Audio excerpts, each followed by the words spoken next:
बहुत अच्छी बात है कि प्रधानमंत्री जी फाइनली इतने दिनों और महीनों बाद इस बात पर बोलना चाहते हैं। बट मैं उनसे ये संदेश देना चाहूँगी कि सिर्फ बोलना काफ़ी नहीं है, आपको करना भी पड़ेगा, क्योंकि 2024 में जो पेपर लीक हुए थे उसका जो एलिजेड मास्टरमाइंड थे वो रिलीज़ हो गए हैं बेल पर। वो अभी भी कस्टडी में है, लेकिन बाकी जो उन्होंने काम किए हैं उस पर। सो आप अगर ये इसी वक्त ये इस वक्त यही होने वाला है तो आप रहने दीजिए। एक छोटा से बच्चे का रील है इंस्टाग्राम पे जो बहुत वायरल हो रहा है, वो काफ़ी डट कर जो स्टाफ है गवर्नमेंट स्टाफ उनको वो बोलते हैं कि अरे करवा देंगे, तो बोलते हैं करवा देंगे नहीं, करवा दीजिएगा।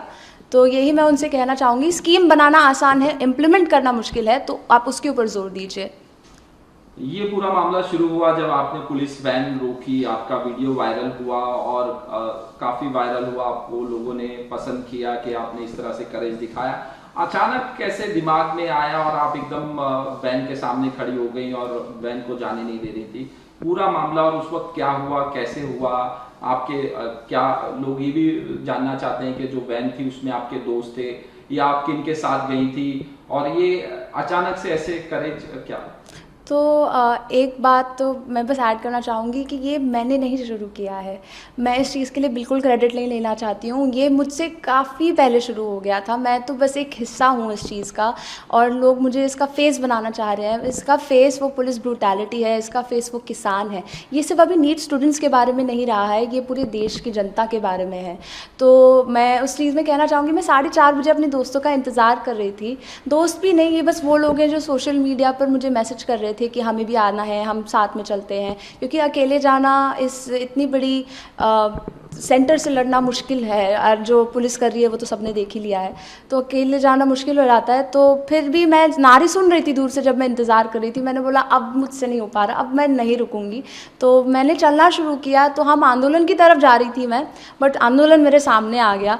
तो ये पुलिस की वैन थी, पूरी भरी हुई थी बच्चों से आगे से पीछे तक, और जो जगह ही नहीं थी उसमें कि पुलिस स्टेयर्स पर खड़ी थी। तो मैंने उनसे पूछा, मैंने रिस्पेक्टफुली पहले सवाल पूछेंगे तो आपको जवाब मिलेंगे। किसी भी चीज़ पर अगर देखेंगे तो चर्चा ही विषय मतलब स्टार्ट करना वहीं से होता है। तो मैंने उनसे पूछा आपके पास क्या मेमो है बच्चों को लेके जाने का? उन्होंने ऐसे नीचे देख लिया। इसका मतलब हम सबको पता है कि उनके पास नहीं है, कोई लेटर रिटन में नहीं है। तो मैंने हाथ लेकर बच्ची को बाहर निकालने की कोशिश की, बट वो नहीं हो पाया और वैन मूव होना चालू हो गई। तब मैंने कुछ नहीं सोचा, मैंने बस ये सोचा कि आज अगर मैंने इनको जाने दिया तो मैं एज ए सिटीज़न फेल हो जाऊंगी, वो मैं उसके साथ नहीं जी सकती हूँ। तो बस मैं कूद गई सामने, जैसे काफ़ी लोग अपनी जान की बाजी लगाकर जंतर मंतर पर अब भी है। अभी मैंने देखा था कि टीयर गैस और अभी भी कीलों के साथ वो खड़े हैं, तो सब अपनी जान की बाजी लगा रहे हैं। तो बस मैंने छोटा सा एक हाथ अपना दिया है उस पूरे मूवमेंट को। जब ये वीडियो आपका वायरल हुआ, लोगों के फोन आना शुरू हुए, क्या एक फीलिंग आपकी फैमिली से, घर से भी लोगों ने देखा होगा, क्या? सबसे पहले तो जब भी ऐसा कुछ होता है, जब आप एक्सपेक्ट नहीं करते हैं ना, तो आपको टाइम लगता है वो प्रोसेस करने में। तो मैं 2 दिन से वो प्रोसेस ही कर पा रही हूँ, but at the same time जब अब मुझे ये प्लेटफॉर्म मिला है तो मैं इसका पूरा इस्तेमाल करना चाहती हूँ इस मूवमेंट को और फैलाने के लिए, क्योंकि ये जो अत्याचार है वो अब से नहीं हो रहे हैं, वो काफ़ी वक्त से हो रहे हैं और बच्चे थक चुके हैं।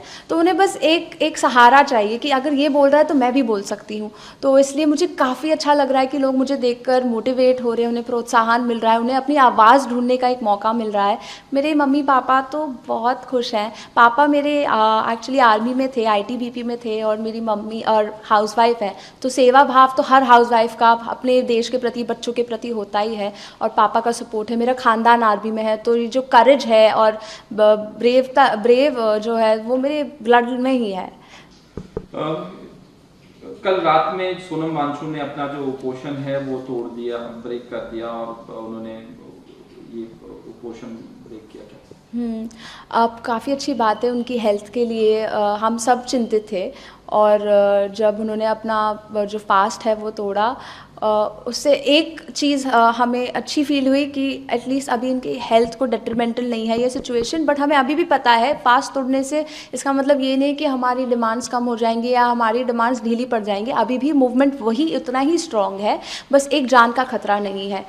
वो है सोनम वांगचुक का, जो इस पूरे प्रदर्शन के फेस वो हैं, सीजेपी है जिन्होंने शुरू किया है। मैं ये नहीं बोल रही हूँ वो उनका कोई एजेंडा है या वो पार्टी है, उन्होंने मूवमेंट शुरू किया है तो उन्हें क्रेडिट मिलना चाहिए। कॉकरोच जनता पार्टी के डेलीगेशन से सरकार बात कर रही है, आज बात करेगी ये पूरे मामले को लेके। बात तो उन्होंने पहले भी की थी और उन्होंने इस कॉकरोच जनता पार्टी ने बाहर आकर सीधा बता दिया था कि कोई यूज़फुल नहीं थी ये बात। तो बात तो आप करिए, बट उस बात का कोई एक कंक्लूजन निकलना चाहिए जो हमारे जनता के हित में हो, और जो हमारी हमने मांगे थी कि धर्मेंद्र प्रधान को रेजिग्नेशन देना चाहिए, उसके बदले किसी कैबिनेट मिनिस्टर को बलि का बकरा, शायद से मुझे पता नहीं, बट मैं अपना पर्सपेक्टिव रख रही हूँ, सबका अपना पर्सपेक्टिव होता है। तो प्लीज़ आप अपना ओपिनियन अपने पास रखिए, मेरा ओपिनियन मैं अपने पास रख रही हूँ। तो कोई कैबिनेट मिनिस्टर उन्होंने चेंज किया है, किसी आईएएस को उनकी तरफ प्लेस किया है, बट अभी भी धर्मेंद्र प्रधान ने अकाउंटेबिलिटी नहीं ली है इस चीज़ की। सो वो डिफ्लेक्ट कर रहे हैं या वो एक्चुअली हेल्प कर रहे हैं, वो तो वक्त ही बताएगा। ये पूरा मामला हुआ, आपका वीडियो वायरल हुआ, सब हो रहा है, मैसेज आ रहे हैं आपसे, लोग फोन पे बात कर रहे हैं, मीडिया आ रही है। आप क्या मैसेज देना चाहेंगे जो लोग प्रोटेस्ट कर रहे हैं लीक पेपर लीक वाले मामले को और धर्मेंद्र प्रधान का इस्तीफा मांग रहे हैं, जंतर मंतर हो, मुंबई हो या पूरे देश में, क्या मैसेज देना चाहेंगे? मैं सबको यही मैसेज देना चाहूँगी कि आपकी लाइफ बहुत इम्पॉर्टेंट है।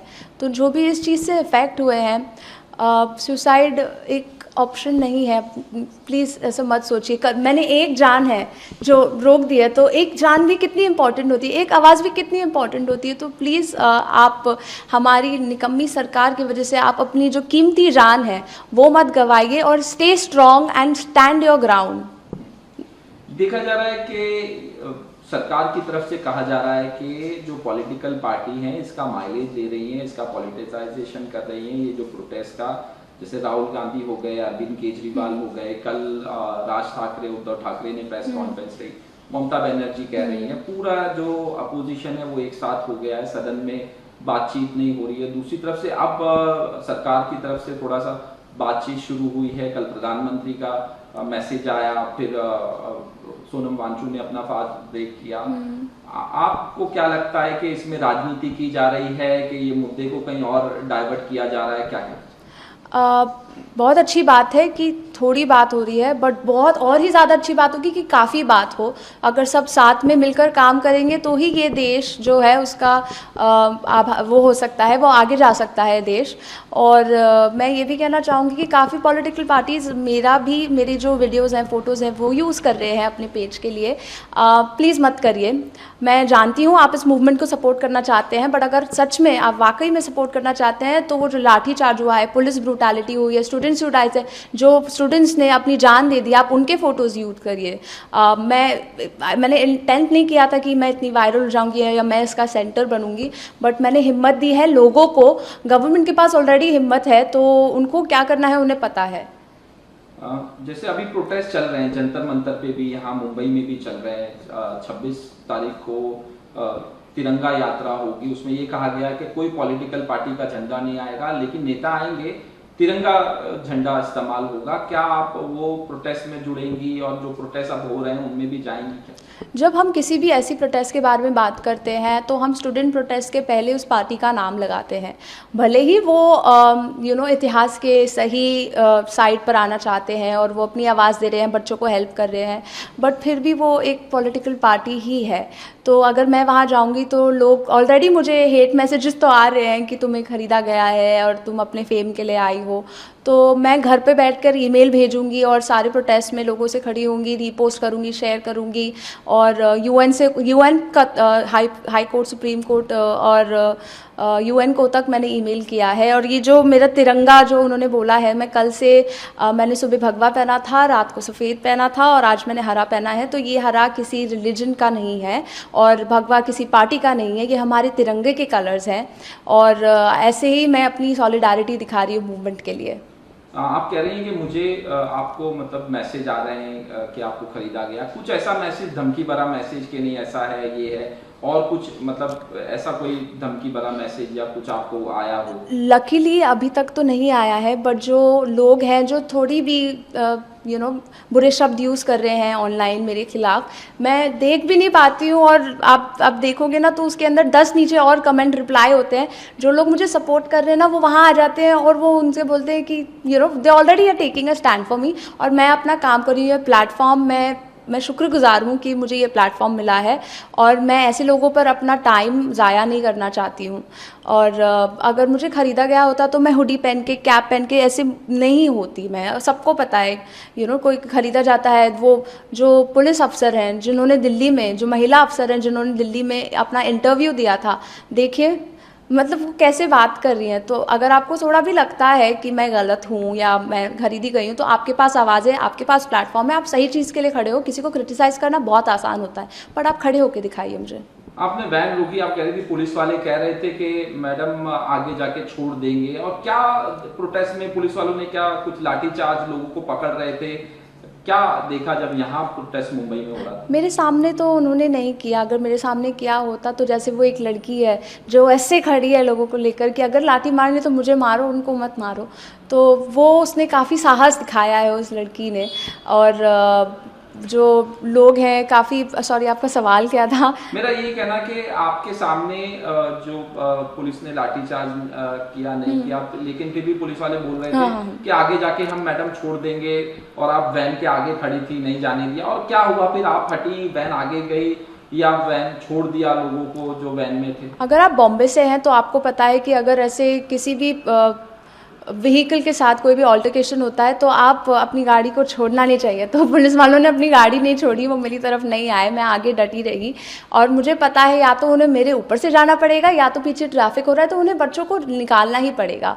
तो जब ऐसा हुआ तो उसके बाद उन्होंने बच्चों को रिलीज़ किया। ये करीब 30-45 मिनट तक चला, और उसके बाद हम जब दूसरी तरफ शिवाजी पार्क की तरफ जाने लगे तो पुलिस काफ़ी उन्होंने हमारा समर्थन दिया, और वो पीसफुली इसको मैनेज करने की कोशिश कर रहे थे। आई नो बहुत सारी रील्स हैं जहाँ पुलिस वाले जो बच्चों की तरफ अपनी पावर दिखाने की कोशिश कर रहे हैं, बट वो भूल रहे हैं कि हमारे पास हमारे अधिकार है, हमारे पास हमारी आवाज़ है जो काफ़ी बुलंद है। तो ये वीडियो कैसे वायरल हुआ? कौन वीडियो बना रहा था? ये आप तक वीडियो कैसे पहुंचा? या आपका कोई दोस्त बना रहा था? कौन बना रहा था? ये सब मुझे बाद में पता चला, क्योंकि अगर आप वीडियो देखेंगे भी तो मैं ना, मेरा चेहरा कैमरे की तरफ बिल्कुल 1 मिनट के लिए भी नहीं है, ना मैं पीछे देख रही हूँ, मैं सीधा मेरे कॉज को आगे देख रही हूँ, क्योंकि वो मेरी वहाँ मैं उसके लिए खड़ी हूँ।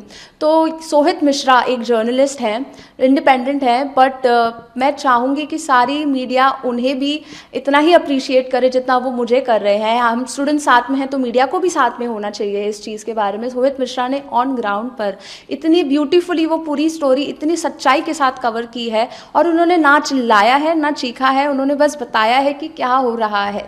तो आंखों देखी उन्होंने बताई है, जो बहुत ही ब्यूटीफुल है। फिर उन्होंने मुझे भेजा, उन्होंने मेरा इंस्टाग्राम लिया, फिर जो पीछे बच्चे थे मेरे, उन्होंने भी रील्स ली थी, तो वो ढूंढ रहे थे मुझे कि ये बैडी कौन है। हम जेनजी बोलते हैं कि बैडी, जो गलत के लिए खड़ी होती है वो बैडी हो जाती है। तो वैसे उन्होंने मुझे ढूंढा, और मैंने देखा कोई पूछ रहा है कि कौन है, तो मैंने भी मैसेज किया कि हे ये मैं हूँ, क्योंकि तब मुझे रियलाइज़ नहीं हुआ था कि मैंने क्या किया है। मेरे लिए ये, जब मैंने ये होते हुए देखा, ये नहीं था कि मैं क्या कर सकती हूँ, इट वॉज मोर लाइक मुझे क्या करना चाहिए। तो वो एक मोमेंट था मेरे लिए। उसके बाद आपने देखा कि मैं प्रदर्शनकारियों से जुड़ गई थी, मैं अपने दोस्त का हेयर कट कराने गई थी, तो मुझे नहीं लग रहा था मैंने कुछ एक्स्ट्रा ऑर्डिनरी किया है।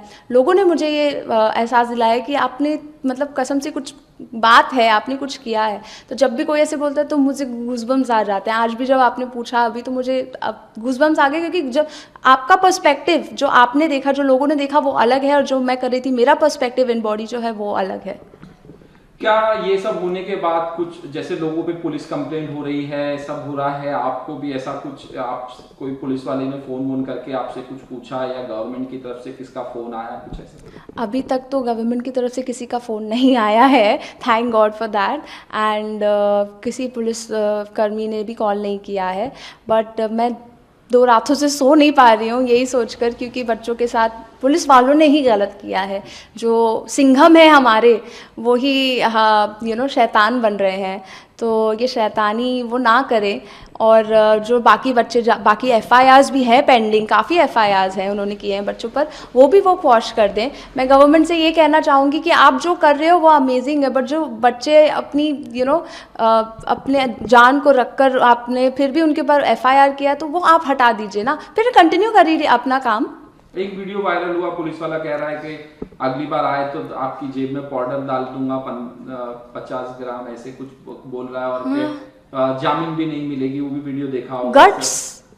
गट्स आप देख रहे हो कि इनको लगता है कि ये अपनी पावर का कैसे दुरुपयोग कर सकते हैं। इनको बहुत ज़्यादा आज़ादी दे दी गई है, छूट दे दी गई है गवर्नमेंट से, क्योंकि गवर्नमेंट जो ऑफिशियल्स हैं, जो हमारे चीफ जस्टिस हैं, वो अगर कह सकते हैं कि ये सब वीडियो देखने में मेरा टाइम मत वेस्ट करो, तो यही सब चीज़ें जो अगर अपनी रिप्रेजेंटेटिव्स बोलते हैं ना, तो ऐसे लोगों का जो साहस है वो और ज़्यादा बढ़ जाता है और हमारा साहस कम हो जाता है। तो अगर कोई ऐसे भी बोले तो मैं गवर्नमेंट से ये बोलना चाहूँगी, अगर कोई आपकी गवर्नमेंट बॉडी से इतना बड़ा बयान दे रहा है, इतना बड़ा स्टेटमेंट दे रहा है कि वो अपना काम नहीं करना चाहते, वो बेसिकली बोल रहे हैं, तो आप उनके खिलाफ भी कुछ ना कुछ एक्शन लीजिए ताकि ऐसे लोगों को हवा ना मिले। ये पूरी मुहिम शुरू हुई जब कहा गया जज की तरफ से कि कॉकरोच की तरह घूमते रहते हैं, फिर कॉकरोच जनता पार्टी। बताइए अगर मैं यहाँ बैठकर कुछ भी ऑफेंसिव बोलूँ किसी के लिए भी, आपके लिए, मेरे लिए, कॉकरोच जनता पार्टी के लिए, तो वो वायरल हो जाएगा, मेरे खिलाफ केसेस हो जाएंगे। आप एक रिप्रेजेंटेटिव हैं, मुझे पता है मुझे ये प्लेटफॉर्म मिला है, तो मुझे सोच समझ कर बोलना है जो भी बोलना है, ताकि उसे टेढ़ा मेढ़ा और घुमाकर जलेबी की तरह ना बोला जाए। बट वो इतना छाती तान कर आप इतना गलत स्टेटमेंट दे रहे हो, आप पब्लिक को बोल रहे हो कि तुम अपना देख लो भाई, इट्स वेरी रॉन्ग। आप हमारे लिए हैं, प्लीज़ हमें एहसास दिलाइए आप हमारे लिए हैं। जेनजी को कॉकरोच बोलते, जी फॉर जिद्दी होता है। जेनजी को काफ़ी कुछ बुलाया गया है आज तक, उन्हें लेजी बुलाया गया है, वीक बुलाया गया है, सेंसिटिव बुलाया गया है, और किसी चीज़ के लिए खड़े नहीं होते। कॉकरोच बुलाया गया है, पर जब कॉकरोचेज आते हैं तो सबसे पहले डर के कौन भागता है? तो मैं उनसे कहना चाहूँगी, जब आ जाती है ना आर्मी कॉकरोचेस की, तो आप उन्हें ऐसे मसल भी नहीं पाओगे।